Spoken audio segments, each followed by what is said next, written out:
Meus irmãos, boa noite, graça e paz, que alegria encontrá-los aqui nessa noite, que o bom Deus abençoe e fortaleça a sua vida.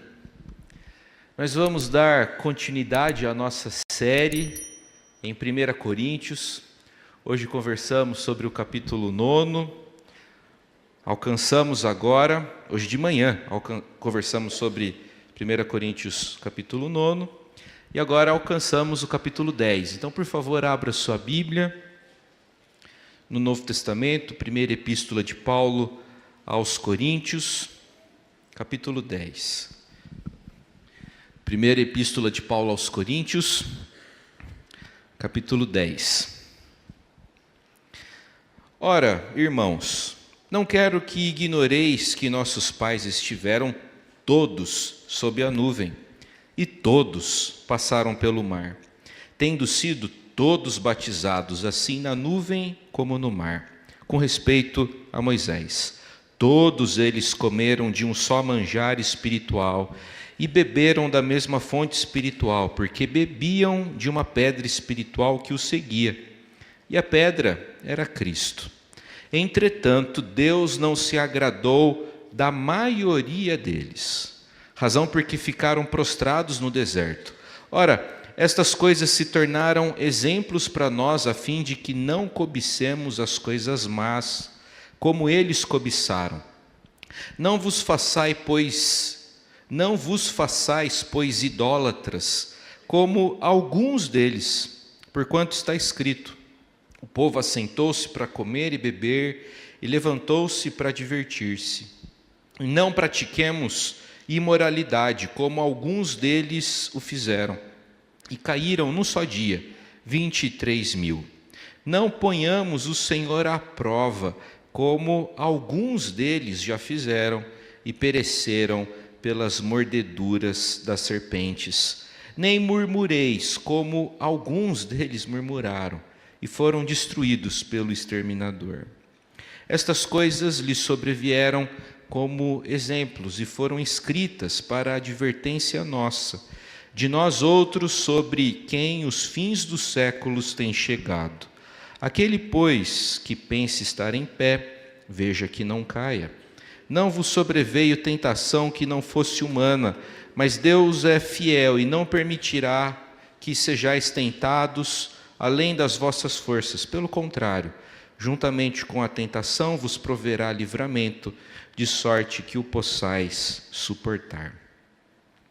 Senhor, a Tua palavra foi lida, e nós imploramos agora a Tua bênção, a Tua capacitação, para que possamos ouvi-lo. Não precisamos de mais informações, não precisamos de curiosidades bíblicas ou teológicas. O que a gente precisa é de poder do alto. O que a gente precisa é de revestimento do alto. O que a gente precisa, ó Deus, é de confrontação Tua. O que a gente precisa, ó Deus, é de aperfeiçoamento que vem da Tua parte. Nós imploramos para que o Senhor promova todas essas coisas boas em nossas vidas, por ocasião desse exercício devocional. É a nossa oração, em nome de Jesus. Amém. Ao falar sobre o tempo de peregrinação do povo de Israel no deserto, o apóstolo Paulo empregou 3 palavras, ou 3 medidas, para fazer algumas referências à experiência de seus antepassados. Paulo empregou a palavra todos, Paulo empregou a palavra maioria, e Paulo empregou a palavra alguns. Esse será o tema da nossa reflexão hoje. Todos, maioria e alguns. Vamos começar falando sobre todos. Nos primeiros 4 versos do capítulo 10 de 1 Coríntios, Paulo retoma informações e histórias do Antigo Testamento e faz diversas referências à vivência do povo de Israel no deserto. Paulo não deseja que os coríntios ignorem o passado. Paulo não quer que os coríntios ignorem a experiência dos antigos. Gente, o futuro de Deus não é desligado do passado. Não podemos ignorar o passado, não devemos ignorar aquilo que o Senhor já fez e a experiência daqueles que nos antecederam. O apóstolo Paulo inicia o capítulo afirmando: nossos pais estiveram todos sob a nuvem, e todos passaram pelo mar. Com essa descrição bastante objetiva, bastante concisa, bastante abreviada, podemos dizer, Paulo menciona a experiência do êxodo do Egito e da travessia do Mar Vermelho. De acordo com Êxodo, no capítulo 13, uma nuvem orientava o povo durante o dia e uma coluna de fogo orientava e acompanhava o povo durante as noites. A nuvem e a coluna de fogo comunicam a ideia da presença de Deus com o seu povo. Deus não abandona o povo quando o povo está no deserto. Deus não nos abandona no meio das crises.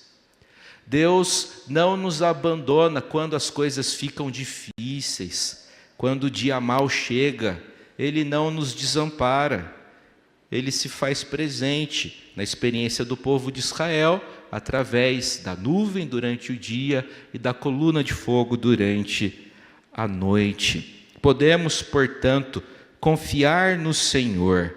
O fato também, meus irmãos, deles terem atravessado o mar, nós vemos referência a essa experiência na frase: todos passaram pelo mar. Eles atravessaram o Mar Vermelho e os egípcios, naquelas mesmas águas, pereceram. O fato de todos os israelitas terem alcançado a outra margem em segurança demonstra a fidelidade de Deus para com o seu povo e aponta para a confiabilidade do ser divino. Todos, afirmou Paulo, estiveram sob a nuvem, todos passaram pelo mar. Todo o povo de Israel experimentou dessas coisas tão fantásticas e especiais. Paulo prossegue e afirma no verso 2: tendo sido todos batizados, assim na nuvem como no mar, com respeito a Moisés.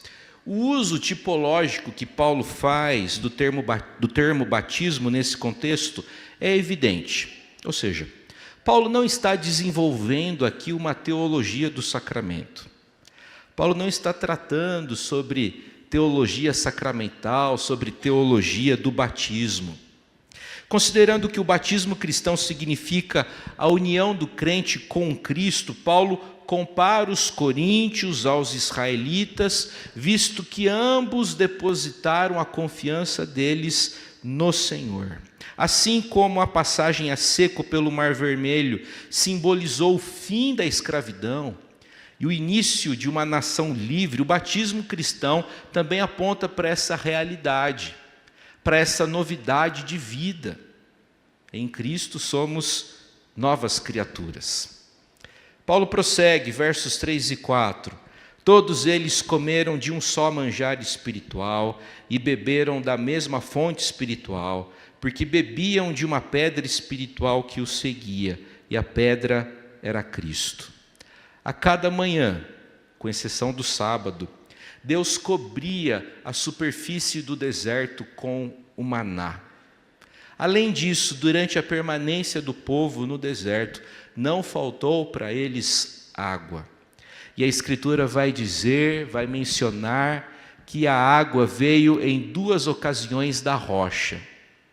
A primeira ocasião, Moisés bateu numa rocha no Monte Horebe e depois bateu numa rocha em Cádiz.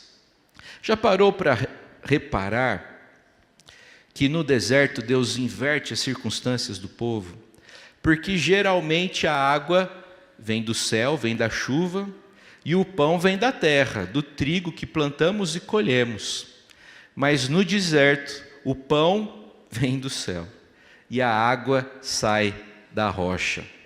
Deus inverte as circunstâncias, porém sustenta o seu povo de uma maneira que muitas vezes a gente não compreende, mas Ele nos sustenta. Ele fez isso com o seu povo no passado. Se antes Paulo empregou a ideia do sacramento do batismo de forma simbólica, agora o paralelo tipológico se volta diretamente para o outro sacramento da fé cristã, a ceia do Senhor. A verdade é que a analogia entre os israelitas e os coríntios não é arbitrária, tendo em vista que há uma verdadeira e intensa conexão teológica aqui, de modo que Paulo identifica a rocha como um tipo de Cristo. Todos os israelitas tiveram diversas experiências. Porém, Paulo passa a tratar do que aconteceu com a maioria deles. O que a maioria fez? A maioria do povo, não obstante as diversas e fantásticas e maravilhosas experiências que viram, que testemunharam, a maioria desse povo não obedeceu o Senhor. Veja lá o 5º verso. Deus não se agradou da maioria deles, razão porque ficaram prostrados no deserto. Paulo quer que os coríntios reflitam sobre a bondade e a misericórdia ilimitadas de Deus para com seu povo rebelde durante o êxodo e durante o tempo de peregrinação no deserto. A grande verdade é que a maioria dos israelitas naquele período não confiou no Senhor. E Deus se desagradou deles. Essa maioria pereceu no deserto. Paulo, o apóstolo dos gentios e autor dessas linhas, relaciona as pessoas que morreram no deserto com os crentes de Corinto. Paulo quer que os coríntios saibam que todos os israelitas foram abençoados por Deus, entretanto, por falta de fé, eles pereceram. Como conversamos hoje de manhã, muitos deles se desqualificaram. Lembram-se que o desejo de Paulo era pregar a outros, anunciar a Cristo e não ser desqualificado? Pois bem, os israelitas, a maioria deles, se desqualificaram durante a peregrinação no deserto. Por analogia, o apóstolo deseja que seus leitores saibam que a participação no batismo e na ceia não representa a garantia de salvação e vida eterna. O Deus que revelou a sua graça ao abrir o mar também revelou o seu juízo, deixando os corpos dos israelitas espalhados no deserto quando eles se tornaram idólatras. Todos, maioria. E aí Paulo começa a descrever o que alguns fizeram. Paulo vai afunilando a sua atenção. Depois de falar de todos, da maioria, Paulo fala sobre alguns. E ele afirma que alguns foram longe demais. Alguns foram longe demais. Vacilaram demais. Reclamaram demais. Murmuraram demais. Paulo lista 5 exemplos históricos tirados do tempo de Israel no deserto. A primeira referência histórica lembra a cobiça do povo por boa comida. Veja lá o verso 6. Estas coisas se tornaram exemplos para nós, a fim de que não cobicemos as coisas más, como eles cobiçaram. De acordo com Números capítulo 11, depois de sair do Sinai, rumo à terra prometida, o povo começou a reclamar. Quem nos dará carne a comer? O povo estava cansado de maná, o povo estava cansado de pão, o povo estava com saudade da boa comida do Egito, o povo tinha saudade de comer carne na brasa, o povo tinha saudade das saladas temperadas com cebolas e alhos silvestres, o povo tinha saudade de sentir o gosto doce de um melão, por exemplo, por exemplo, na hora da sobremesa. A lembrança dos sabores gostosos do Egito, associada à situação de que eles só tinham maná para comer, fazia o estômago deles embrulhar. E eles começaram a murmurar, e eles começaram a reclamar, começaram a chorar e a se queixarem diante de Moisés. Quando tudo parecia estar certo para seguir viagem, a fé e a motivação dos israelitas foram bombardeadas pelo ronco dos seus estômagos. Paulo avança. Alguns se comprometeram com a idolatria, verso 7. Não vos façais, pois, idólatras, como alguns deles. O texto aqui faz referência àquele episódio onde Arão permitiu que o povo fabricasse um bezerro de ouro. O povo fabricou um ídolo e passou a cultuá-lo. Os israelitas quebraram ali ao mesmo tempo o primeiro e o segundo mandamento.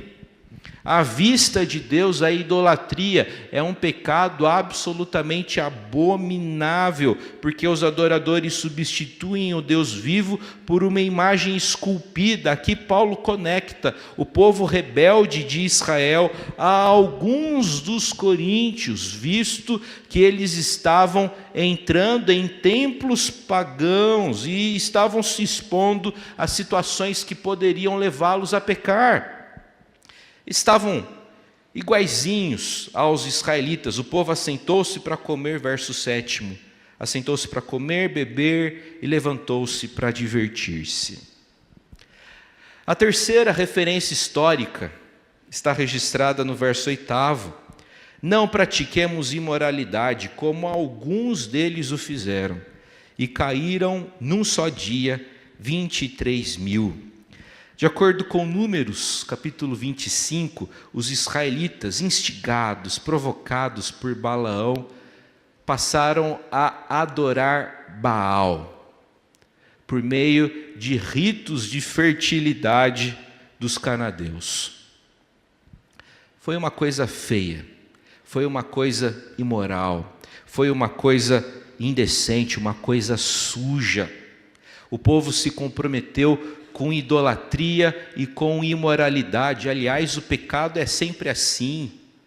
Ele não vem sozinho, ele vem acompanhado, de modo que o pecado produz mais pecado e a gente vai se afundando nele se não tomar cuidado. O povo praticou idolatria e praticou imoralidades, e aquele comportamento foi severamente castigado pelo Altíssimo, de modo que num dia Deus ceifou a vida de dezenas de milhares. As repercussões do pecado são sempre grandes e graves. É importante que a gente compreenda, que a gente memorize, que a gente assimile esse princípio bíblico. As consequências, as repercussões do pecado são sempre grandes e graves, mesmo que nenhuma outra pessoa tenha visto o seu delito. As repercussões do pecado são sempre grandes e graves. Paulo avança, verso 9. Não ponhamos o Senhor à prova, como alguns deles já fizeram, e pereceram pelas mordeduras das serpentes. A quarta referência à história de Israel envolve o incidente das cobras. Um texto que eu não entendo muito bem, não. Está lá em Números capítulo 21. Com confiança muito exagerada depois de uma vitória, o povo de Israel não estava disposto a contornar o reino de Edom como desejava o Senhor. Deus deu orientações claras para o povo. Olha, no caminho de vocês, eu quero que vocês contornem Edom. Não quero que vocês se relacionem com eles. Não quero contato com essa gente. E o povo, teimoso como era, desobedeceu, de modo que o Senhor castigou aquela gente. Em resposta, Deus enviou cobras venenosas para dentro do acampamento. Muitas pessoas morreram. O povo se arrependeu E o expediente usado, o expediente que o Senhor entregou para o povo foi o seguinte: Moisés deveria fabricar uma cobra, uma serpente de bronze, levantá-la, e todos aqueles que olhassem para aquela serpente seriam salvos. E foi isso que aconteceu.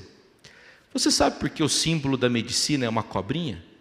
É por causa dessa história do Antigo Testamento. Quem olhava para a serpente era salvo.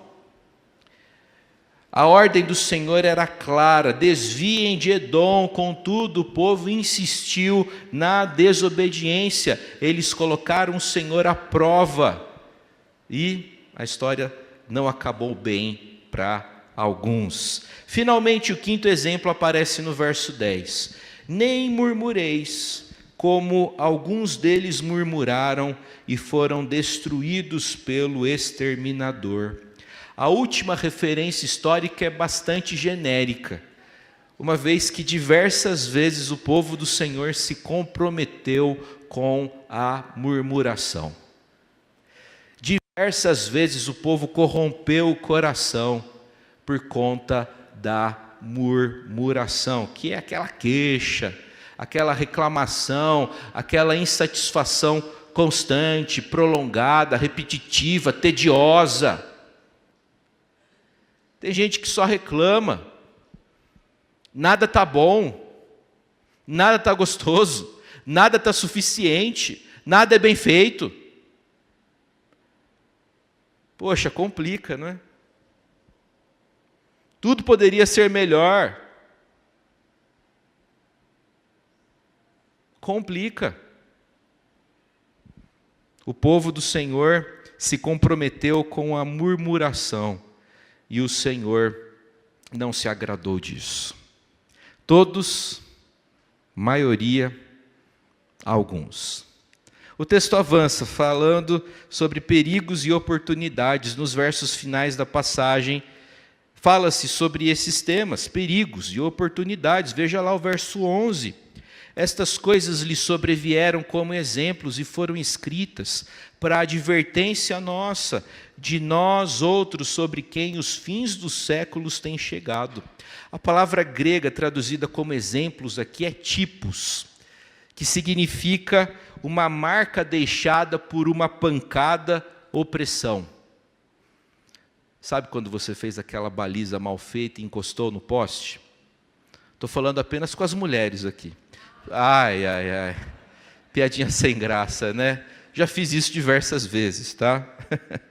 Enfim, ficou a marca ali. A palavra traduzida por exemplos comunica essa ideia de algo que ficou por conta de uma pressão.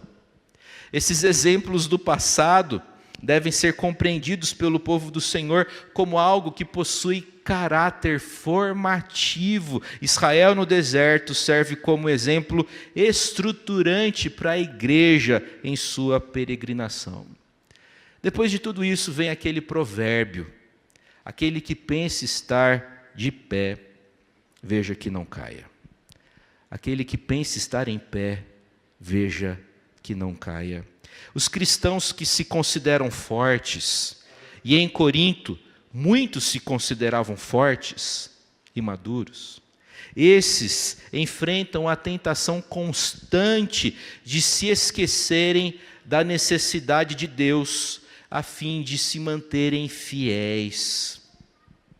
Alguns, se esquecendo disso, tropeçaram em pedras que jamais pensaram antes que tropeçariam.